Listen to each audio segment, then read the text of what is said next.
Suara Pangkep, berbagi informasi dan hiburan untuk publik.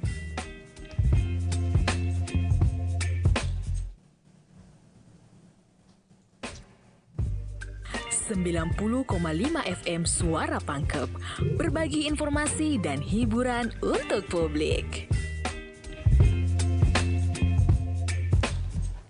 90,5 FM Radio Suara Pangkep. Hai, selamat siang Suara Muda. Apa kabar ya kalian di siang hari ini?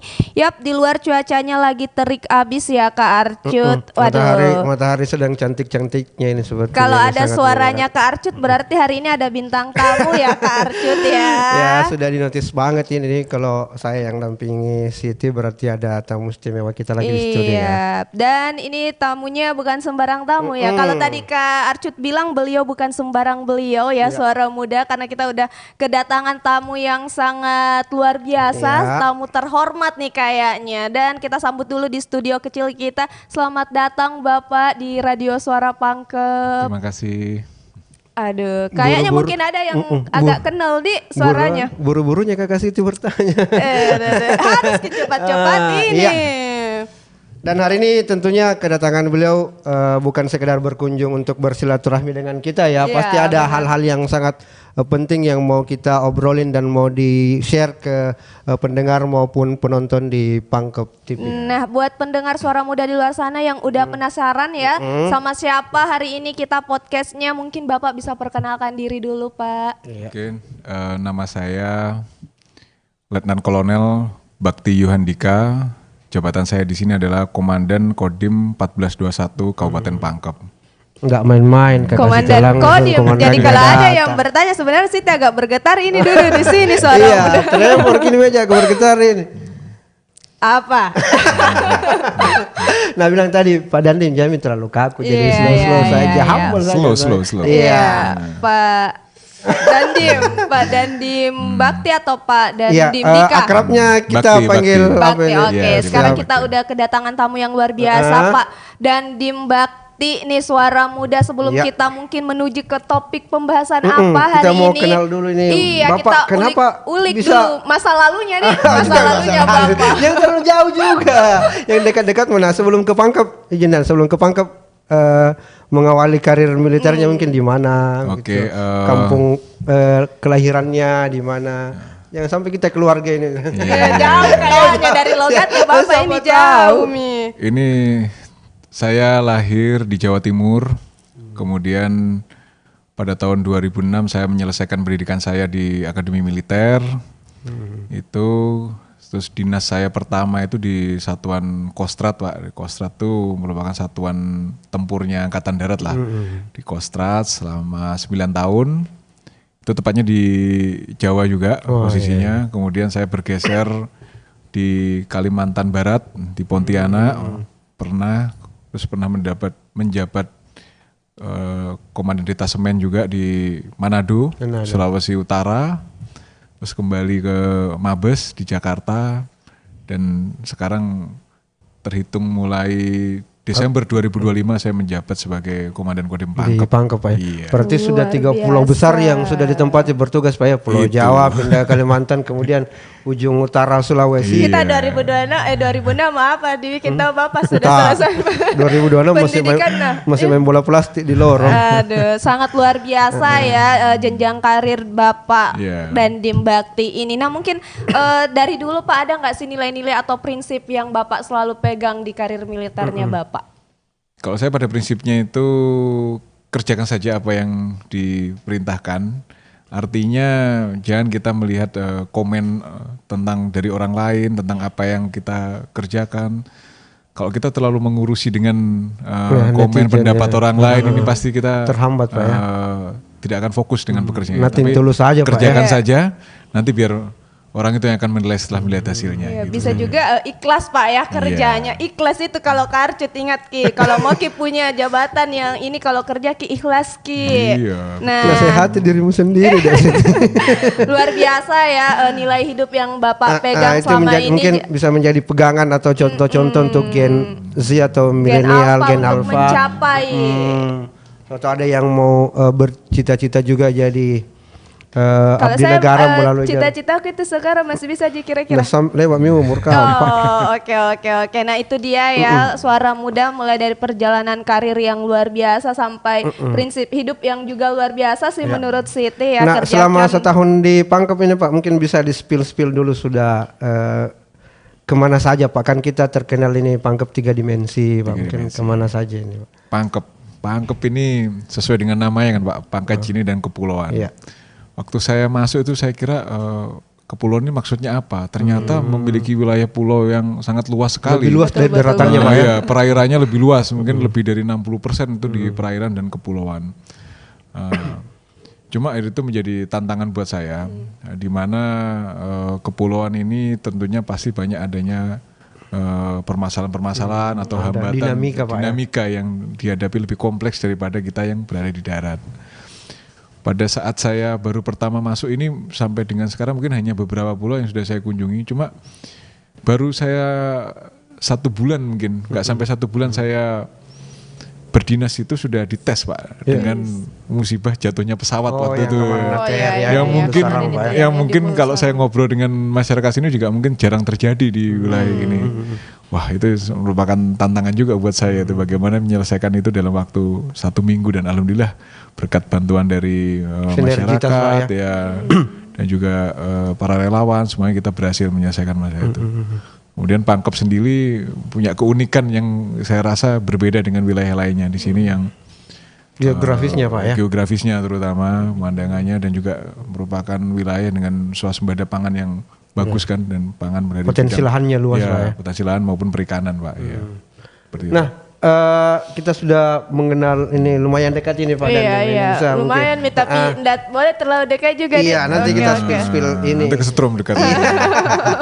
Nah Kakak Siti pasti ada yang menarik yang akan kita bahas di perjumpaan kita di siang hari kita ini. ada bintang tamu ya, pasti ada ilmu yang akan dibagikan. Nah, untuk hari ini Suara Muda kita itu akan bicara tentang teritorial TNI Angkatan Darat khususnya di wilayah Kodim 1421 Pangkep. Selain tentunya tugas pokoknya menjaga NKRI Pak ya, pasti ada tugas-tugas lain. Orang kan biasanya pikir kalau tentara itu keamanan gitu, padahal ini sebenarnya ada tugas-tugas lain yang sama pentingnya nih Kak Arcut. Mungkin bisa dijelaskan dulu sih Pak, apa itu teritorial TNI Angkatan Darat khususnya di wilayah Pangkep, terus kegiatan apa saja yang masuk dalam kegiatan tersebut? Baik ya. Jadi sebagai pengetahuan singkat dulu, dari doktrin negara kita ini merupakan doktrin bertahan. Artinya kita tidak bisa menyerang atau invasi ke negara lain. Kita defensif Pak ya. Defensif. Nah, artinya kalau bertahan ini negara harus mempersiapkan wilayah pertahanannya. Jadi dalam doktrin militer kita itu dibagi menjadi 2 satuan atau 2 kekuatan. Yang pertama adalah satuan tempur, di mana itu merupakan satuan-satuan yang nanti akan berperang. Nah, yang kedua adalah satuan teritorial. Nah, satuan teritorial ini yang menyiapkan wilayah pertahanan beserta potensi-potensinya yang akan digunakan untuk berperang oleh satuan-satuan itulah.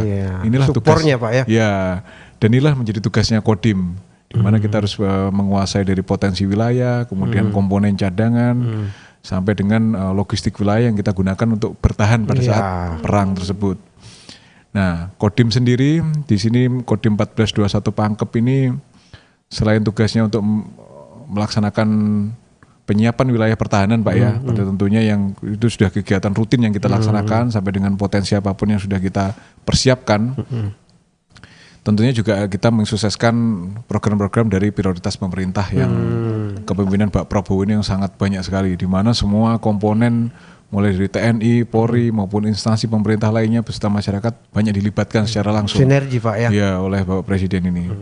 Begitu. Nah kalau yang menjadi tugas TNI itu yang menjadi yang kemana saja Pak? Nah. Apa saja program-program yang jadi program prioritas nasional Pak ya istilahnya ya. Kalau kita persempit dari masa kepemimpinan Bapak Presiden Prabowo ini, sudah ada beberapa program yang mungkin kita diamanahkan ke TNI Pak, sudah dari awal menjabat. Yang pertama mungkin kita pernah dengar sampai dengan sekarang ini program makan bergizi gratis. Makan bergizi gratis ini di mana di awal pembentukan maupun pelaksanaannya banyak sekali hambatan dan banyak sekali kan hal yang baru, Pak, ya. komponen pun yang belum terbentuk, terus sistem distribusi mungkin yang masih susah. Itulah peran kita di awal-awal itu, bagaimana membentuk sistem dulu, mana sistem distribusinya, di mana dapurnya, di mana itulah pendampingan dari hampir 1 tahun lebih pendampingan secara melekat, dan sekarang pendampingan melekat juga, namun tidak seperti di awal-awal. Karena mungkin sudah berjalan, Pak. Ya, mungkin itulah yang mungkin bisa kita lihat hasilnya sekarang, keberhasilan dari program tersebut. Terus yang kedua, swasembada pangan. Nah, kita ke MBG dulu, Pak. Ini kan kalau MBG. tadi kita awal geografisnya Pangkep yang sangat unik dan ini. Nah, mungkin menjadi tantangan dibandingkan dengan kabupaten-kabupaten lain, taruhlah misalnya di Sulsel yang 24 kabupaten kota, ada yang kabupaten daerahnya full daratan, kan ada yang full kepulauan, ada kepulauan. Nah, kalau kita kan yang unik. Nah, apakah itu menjadi tantangan atau hambatan, Pak, untuk tadi yang MBG-nya, Pak? Tantangan dan hambatan itu, Pak. Karena di darat saja, jangankan kita yang ke pulau, di darat saja itu masih ada beberapa desa atau kecamatan ini yang MBG-nya belum tersentuh. Contoh yang di atas itu, Pak, di Tompo Bulu ataupun di wilayah Kecamatan Tondong masih ada beberapa yang desa ini belum ada dapur SPPG ini belum ada. Nah, artinya itu membuat tantangan sendiri bagaimana supaya desa tersebut bisa merasakan manfaatnya. Dan kita sudah berkoordinasi dengan BGN. Sekarang BGN sudah menerapkan sistem 3T, daerah 3T ini artinya daerah yang sulit dijangkau baik di kepulauan maupun di pegunungan, nantinya dengan menggunakan sistem skema sewa lahan dan sebagainya itu akan bisa berjalan. Berarti menyesuaikan dengan kondisi geografis, Pak, ya. Terutama. Karena poinnya mungkin Kakak Siti, semua anak di Indonesia berhak mendapatkan MBG, Pak, ya, maupun dimanapun dia. Jadi sekarang tantangannya udah ada, tapi solusinya udah lagi berjalan, Pak, betul, ya. Benar-benar. Oke, nah lanjut, Pak, tadi di swasembada pangan. Jadi Bapak Presiden kita ini mentargetkan swasembada pangan itu 3 tahun kita bisa swasembada. Artinya selama ini kita kan impor, mulai dari untuk memenuhi kebutuhan beras masyarakat Indonesia yang 200 juta ini tidak cukup lahan pertanian kita untuk memproduksi. Artinya kita selama ini masih impor beras dari India maupun dari negara lain, gula juga masih impor. Nah, ternyata dengan kepemimpinan Bapak Presiden ini dibantu dengan menteri yang kebetulan putra daerah dari Sulawesi Selatan, Puang Amran itu, nah, berhasillah dari tantangan 3 tahun itu kita berhasil swasembada dalam waktu 1 tahun. Pada pertengahan tahun 2026 atau di awal 2026 itu kita sudah tidak melaksanakan impor beras lagi. Artinya kita sudah swasembada. Dan itulah perannya dari Kodim itu di awal itu adalah pendampingan, ya. Nah, ini mungkin, Pak, sedikit pengetahuan umum. Kan kalau saya secara pribadi taunya pangan itu cuma beras, Pak. Nah, mungkin ada sedikit penyampaian, Pak, yang termasuk pangan itu apa saja, Pak? Pangan itu banyak sekali, Pak. Mulai dari beras, kebutuhan pokok kita, kemudian gula yang terutama saat ini kita produksi sendiri dari pertanian kan, kemudian jagung ataupun sumber pangan alternatif lainnya yang sekarang sedang dicanangkan oleh Bapak Presiden, itu seperti berarti pangan bukan hanya beras, Pak, ya. Bukan. Ada termasuk kebutuhan pokok. Kayak Kakak Siti mulai tidak makan beras kayaknya. Iya, tidak makan nasi. Sorry. Kalau proses pelaksanaannya sendiri, Pak, di Pangkep yang swasembada pangan. Apalagi kita mungkin tidak semua wilayah bisa tumbuh padi mungkin, Pak. Iya, betul. Jadi seperti disampaikan oleh Bapak Menteri itu, pada saat kita mencanangkan swasembada pangan itu, PPL yang ada di negara Indonesia itu semuanya ada 37.000. Sementara kebutuhan untuk penyuluhan itu hampir 85.000. Berarti kita kurang sumber daya. Itulah kita dibantu oleh unsur TNI Polri yang ada di desa. Artinya di situ ada Babinsa dan Babin Kantipmas. Itulah kita membantu. Betul. Itulah membantu seperti sosialisasi bagaimana pengairan, kemudian pemberdayaan hasil panen, dan sosialisasi atau program-program yang dicanangkan oleh menteri itu bisa sampai ke tingkat desa tanpa kita menambah dari jumlah tenaga kerja PPL itu yang mungkin kita dipaksakan dengan waktu. Kalau kita harus mengadakan lagi pekerja rekrutmen, segala macam. Itu kan saya rasa butuh waktu yang panjang, Pak, ya. Dengan situasi sekarang ini. Berarti sumber daya dari TNI ada khususnya. Betul. Itu yang dipakai untuk mendampingi karena dipercaya juga memiliki ilmu pertanian begitu mungkin, Pak, ya. Benar-benar, ya. Nah, apalagi nih, Pak, kegiatan teritorialnya? Nah, seperti kita ketahui yang mungkin sedang viral di medsos itu ada namanya KDKMB, Pak. Koperasi Desa Kelurahan Merah Putih. Wah, viral ya Pak, Iya. viral banget itu Viral Pak. banget kan? Rame, Iya, lagi iya, rame, iya. Pak. Tadi saya mau cari Mini, ternyata itu singkatannya KDKMP. Nah, koperasi ini sendiri merupakan pencanangan dari Bapak Presiden, di mana koperasi nantinya akan menjadi saluran untuk pasokan-pasokan dari pusat langsung ke daerah. Logistiknya Pak. Ya logistik lah. Seperti contohnya nih Pak, contohnya kita pupuk Pak. Pupuk itu mungkin kita penyalurannya dari Kementerian Pertanian atau dari distributor itu melewati Bulog selama ini kan. Bulog ataupun distribusi pupuk yang mungkin di Pangkep ini tidak banyak. Artinya masyarakat yang mungkin desanya jauh, sampai di atas itu dia harus kesulitan transport lagi, pengadaan pupuk dan itu membutuhkan biayanya biaya untuk yang besar. mendapatkan pupuk. Nah, belum lagi pendataannya Pak, pendataan misalkan dalam Pangkep Kebutuhan, ini Pak, ya. kebutuhan ini sampai desa ini berapa sih yang butuh pupuk kan itu kan. Nah, dengan diharapkan dengan adanya KDKMP ini semua kebutuhan itu bisa sampai dengan tingkat desa itu semua bisa. Bisa terpenuhi Pak artinya ya. kan ekonomi kerakyatan. Diibaratkan kalau kita dibandingkan dengan retail Pak, retail kan profit oriental.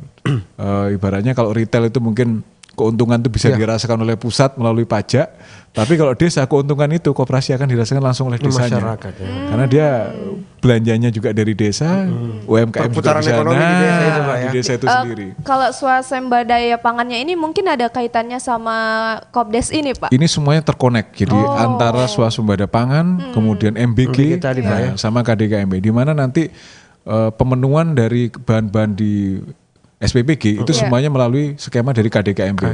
Misalkan kebutuhan gas, kebutuhan beras. Ini yang banyak masyarakat belum tahu Pak ya. Jadi nanti sistemnya itu semua pemasok itu melalui KDKMP, di mana nanti akan memberikan kontribusi atau keuntungan juga bagi desa, kan, Pak, desa untuk kelurahan, lebih Pak, ya. berkembang dan tidak ada memecah monopoli Pak. Misalkan ada satu pengusaha yang menguasai berapa kan kalau itu kan SPPG di desanya dipasok sama KDKMP di desanya aja. Berarti perputaran ekonomi di wilayah itu Pak. Muter aja di situ Pak. Nah, itu salah satu jadi solusi juga sama simpang siur di luar Nah, sana Pak ya, yang betul. mengenai MBG yang MBG-nya di mana, pemasoknya dari mana.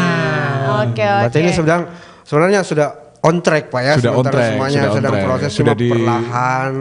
Sudah dirancang sedemikian rupanya oleh Bapak Presiden kita itu Pak. Dan sekarang dari bapak-bapak dari TNI mendampingi Pak ya, Iya, untuk betul. supaya ini on tracknya tetap berjalan sesuai alur, sesuai ini dan bisa percepat mungkin begitu Betul, Pak ya. ya.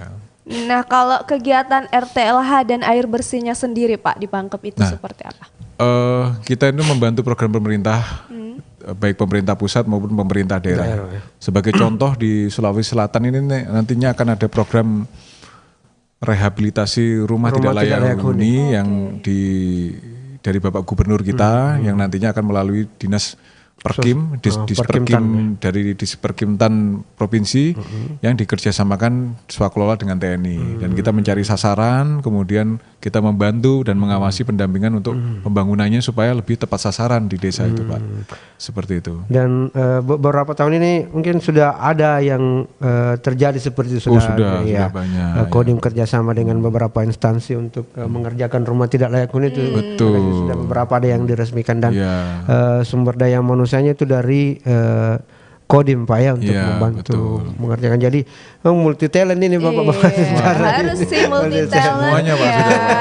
Dan sinergitasnya buat ke masyarakat dan Betul. Memang khususnya untuk rakyat, ya. instansi-instansi pemerintah kayaknya perannya harus besar Pak ya, saling benar. Saling membantu. berkontribusi lah dalam semua program ini. Nah sekarang ada yang terakhir yang baru-baru juga kita dengar, peresmian jembatan Garuda. Nah, ini bukan yang pertama Kakak Siti, sebelumnya sudah ada di Tompo Bulu Pak ya, sudah juga ada diresmikan. Ini mungkin sudah yang keempat Pak ya atau keberapa ya di Pangkep? Ini jembatan yang keempat saya Keempat ini. di Pangkep. Saya aku tahu Kakak Siti kan aku Ya, cari-cari. kalau Siti baru dengar tadi yang tadi ini yang di Baloci. Nah, itu Nah kalau mungkin ini proses jembatan ini bagaimana Pak? Jadi Kan kalau gini. yang di Tompo Bulu menghubungkan dua kabupaten Pak ya, Ya, Maros betul. dan Pangkep Pak ya, yang selama ini mungkin agak curam jalannya warga, terhambat dengan hadirnya jembatan ini memberikan akses yang mudah Pak ya. Dan ini sudah ada 4 di mana saja itu Pak? Yang saya tahu 2 ini Pak. 4 ini kita posisinya yang pertama di Tompo Bulu, kemudian di Kelurahan Boriapaka, Kelurahan Mapasaile, dan yang terakhir berada di Kelurahan Kasih yang Kasih tadi tadi, Jenai. diresmikan itu. Jadi program ini merupakan canangan juga dari Bapak Presiden, di mana beliau ingin konektivitas terutama bagi anak sekolah. Kemudian mungkin ini bukan jembatan yang dikerjakan, bukan jembatan-jembatan besar sebenarnya Pak, tapi yang jembatan-jembatan kecil yang selama ini tidak tersentuh oleh APBN maupun APBD. Dimana kan kalau pemerintah pasti memprioritaskan yang jembatan besar. Nah, tapi di sisi lain banyak adik-adik kita yang sekolah masih menyeberang sungai, daerah-daerah naik Mungkin kapal. lebih penting Pak ya untuk Iya. masyarakat di Karena sana. mereka untuk bersekolah, untuk akses mungkin Betul. ekonomi, logistik Pak ya. Betul, jadi jembatan kita ini harapan untuk mendekatkan dari yang jauh mendekatkan, kemudian akses untuk pendidikan, kemudian logistik. akses untuk ke ekonomi, dan juga nantinya juga jalan tani Pak, terutama di wilayah Pangkep ini kan banyak di wilayah pertanian mungkin yang terputus dengan jembatan-jembatan tersebut. Nah, tantangan terbesarnya sendiri Pak saat proses pembangunan jembatan yang 4 tadi ini, ada tidak jembatan yang menurut Bapak Ya, prosesnya medannya agak mungkin berat nih tebing untuk atau apa gunung Pak, apalagi di Tompo Bulu kan. Nah, betul sekali. Itu yang paling berat saya rasakan di Tompo Bulu, Pak. Karena kita akses menuju ke desa Tompo Bulunya saja mungkin sudah lewat terjal. sih. Nah, langsung jadi hiking Lewat di Senggerang langsung jadi sudah. pendakian MDPL Bulusara. Kemudian dari kantor desa Tompo Bulu ke lokasi jembatan itu kita masih ada jarak sekitar 5 kilo yang memang setiap harinya itu ditempuh oleh adik-adik kita tuh dengan berjalan kaki. Nah, itu tidak bisa kendaraan besar itu masuk. Artinya kita harus dilangsir Pak, material apa semua itu dilangsir kendaraan kecil, dan bahkan dipikul oleh warga juga untuk membangun jembatan. Tapi dengan semangatnya warga itu karena memang membutuhkan jembatan itu Pak. Semangat kebersamaan Pak ya. Luar biasa saya Pak di Tompo Bulu. Tanpa mereka disuruh, mereka membantu, itu benar-benar luar biasa Pak menurut saya. Dan 5 kilonya Kelurahan Jagung beda dengan 5 kilonya Desa Tompo Bulu Pak. Jadi kalau Paham Iya, karena agak ada 5 kilo dari kalau yang di sini aja dilihat jika bukan di jalan sana. lurus tahu Seperti Ninja Hattori mendaki gunung lewat lembah. Itu hidung ketemu tebing itu Pak. Nah, itu mungkin jadi salah satu faktor semangat masyarakat ya Pak ya. Iya, karena dari jauh bapak-bapak TNI dari kota mau bantu kita, masa warga di situ tidak mau. Nah, dari sekian ini Pak, tadi tugas-tugasnya mulai dari MBG, Kopdes dan kemudian yang lain. Mungkin dari keterbatasan personil di Kodim Pak, bagaimana mengelola SDM itu supaya ini semua bisa berjalan dengan baik mungkin. Jadi konsepnya seperti saya sampaikan di awal, ini kita tidak bekerja sendiri Pak, tapi sinergitas dengan masyarakat, dengan instansi lainnya, termasuk dalam pembangunan KDKMP, jembatan, swasembada pangan, semuanya kita tidak bekerja sendiri.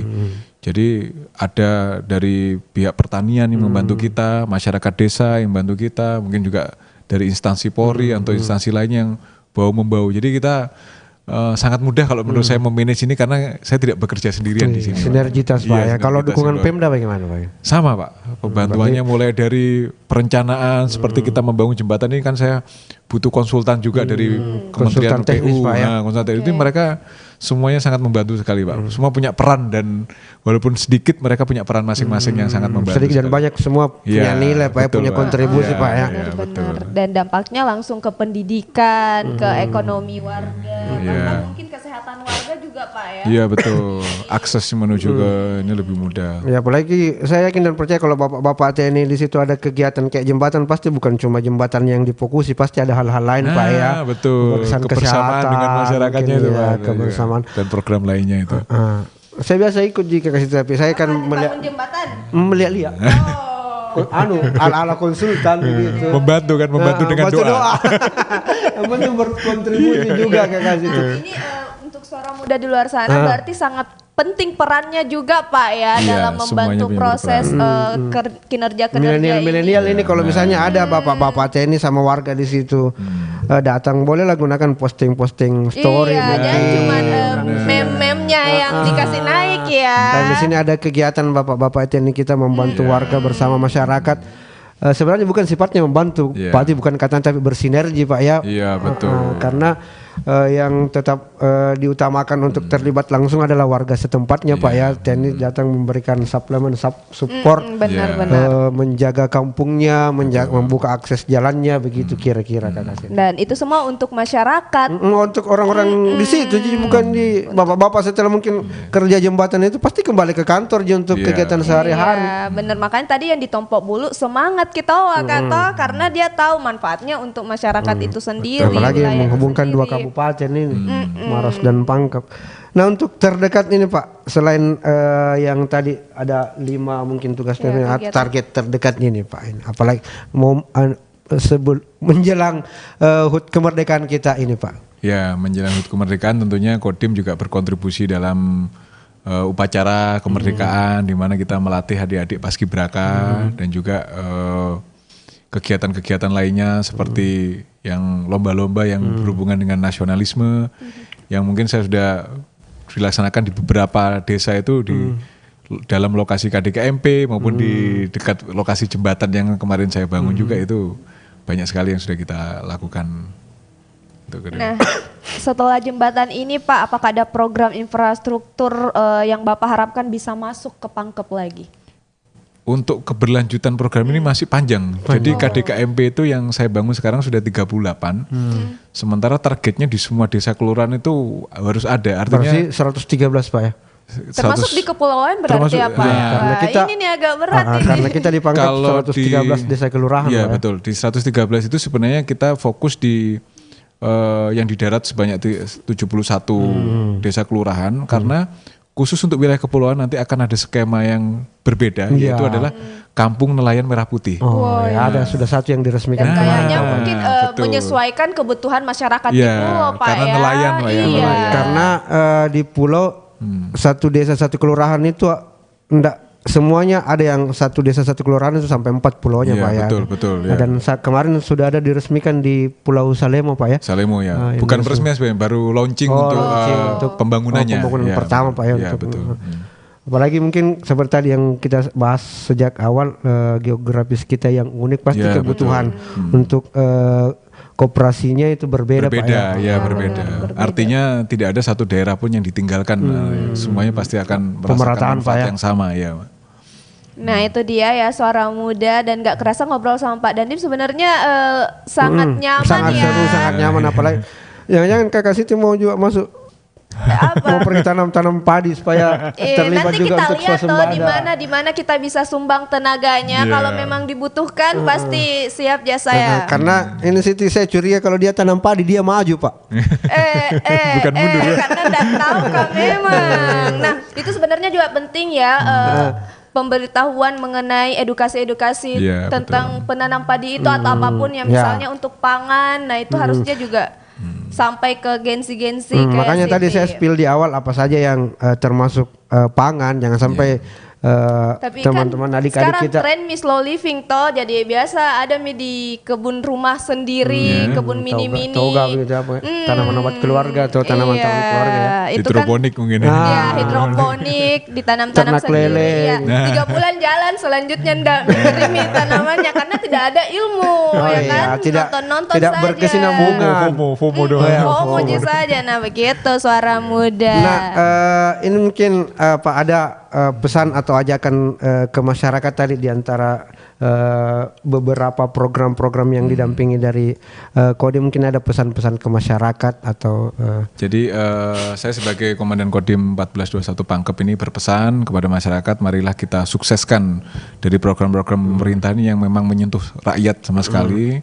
Mungkin bagi generasi muda seperti disampaikan tadi dari kakak-kakak penyiar ini, mungkin dengan membantu mempromosikan, mensosialisasikan program-program yang bagus daripada kita sekedar hanya untuk komen negatif. Mungkin lebih mencari sisi positifnya di mana program itu ternyata memang menyentuh ke masyarakat yang tingkat bawah. Kemudian pesan yang paling terakhir dari semua yang kita kerjakan, semua instansi pemerintah, TNI, Polri maupun tokoh masyarakat lainnya, intinya cuma satu Pak, kita hanya ingin menunjukkan bahwa negara hadir untuk rakyat. Betul. Sampai dengan titik ini. Nah itu dia ya, kayaknya bisa itu jadi anuta lagi, caption tata sebentar kalau di-upload. Iya kalau bikin story itu hadir untuk rakyat. Wow, luar biasa ya suara muda, sebenarnya ilmu yang barunya banyak sekali ya, termasuk yang kalau kita cuma nonton kopdes-kopdes. Iya. FYP yang melintas itu Pak, yang negatif komennya saja. Ternyata ini masih proses ya Pak ya, masih proses. Karena ada beberapa program yang nantinya berkesinambungan, bersinergi, bersatu kesatuan yang mungkin sekarang seperti yang dibilang oleh Pak Dandim lagi on track Pak ya. Betul. Semuanya sedang on proses. Nantinya akan dan connect, ya. nantinya terkonek di satu simpul, satu circle, satu desa itu Pak ya.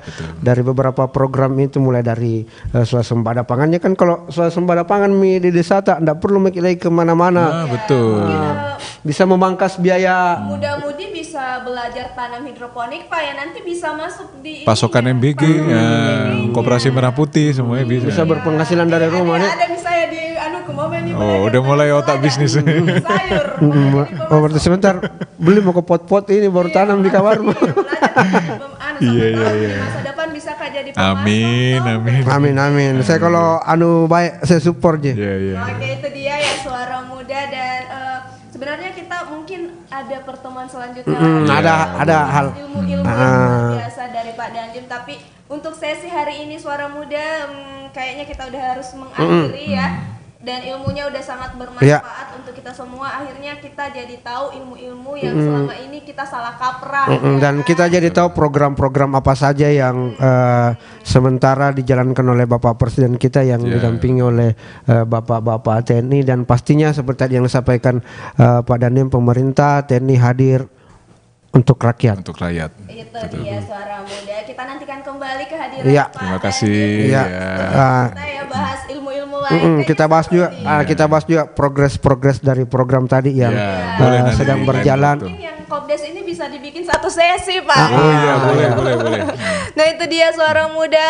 Siti sama Kak Arcut pamit undur Terima kasih diri. sudah mendengarkan kami. Terima kasih sekali lagi kami sampaikan kepada Pak Dandim bersama jajaran sudah bertandang ke studio kami. Dan pastinya Pak, pintu kami selalu terbuka 24 jam kapan saja mau bertamu ke kami, mau berkoordinasi, mungkin mau hal-hal ada yang mau disampaikan ke masyarakat, kami selalu terbuka Pak. Nah Siti juga mau minta maaf ya kalau ada salah kaprah, soalnya ini Siti masih agak grogi bahkan sampai sekarang ya Suara Muda. Nah itu dia ya sesi akhir perjumpaan kita.